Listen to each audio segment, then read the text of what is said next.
Hey, welcome to Afterthoughts number one. This is a series of videos that I am making following client calls because calls give me a ton of ideas, but my blog post backlog is immense and I will never get to all of it. So today we're talking about turning anxiety into excitement, which is like a piece of advice that people get sometimes when they're nervous about like a presentation at work or a first date or what have you. So is this good advice? I mean, let's figure it out. The first question is, can you turn anxiety into excitement? If it's not even possible, then of course it's bad advice. Like it has to be possible for you to take it. Some people report success with this, others don't. It might be worth playing with, especially in kind of smaller cases to see if you have any success. But what's interesting here philosophically is that turning anxiety into excitement actually rests on a specific theory of emotions, and how emotions work and what theory best explains them is not a settled matter. This is a matter of like intense philosophical, psychological, uh, psychiatric discussion. So the theory behind turning anxiety into excitement is that emotions are constructed, which means they do not come in many specific flavors like with their nature set.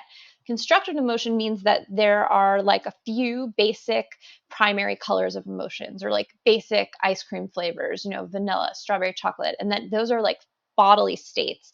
Maybe in the aroused state, that is more like anxiety or excitement, you get sweaty palms, your heart rate is up, you feel alert, you're sort of attuned to the situation, your mind is moving quickly.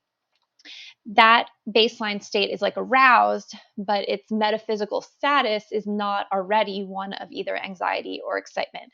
Instead, the specific emotion that we call that state is constructed, kind of a dirty word given other constructed things, but in this case constructed just means that like you infer or interpret what emotion you're having based on other facts of the situation. So like if you've been taught that you should be nervous about a first date, or you've had first dates that went poorly in the past, you may decide that your sweaty palms mean that you're anxious. Whereas if you've had really fun first dates in the past, you may decide that that same physical state is excitement. um, and the same goes for like a depressive state or like a non aroused state. Some people, depending on the situation, might interpret like slower cognitive state, lower heart rate, mind not racing. Depending on what's happening, you might think that that's like relaxation or contentment or rest, or you might think that you're sad or sluggish or something like that. We just have learned ways of interpreting these basic states. That's constructed emotion. Now, the problem is that constructed emotion is like controversial and it's not clear that it's the best theory of emotions. You can read about that if you want, or I'll make another video, just say the word. But suffice it to say that there are other theories of emotion that don't have this feature, that take emotions as coming in primitive forms with many different kinds, like that anxiety and excitement are separate. They feel different, even though they have something in common too.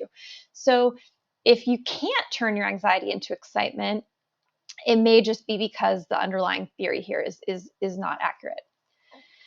But even if you can turn your anxiety into excitement, it leaves a question: should you? Should you turn your anxiety into excitement?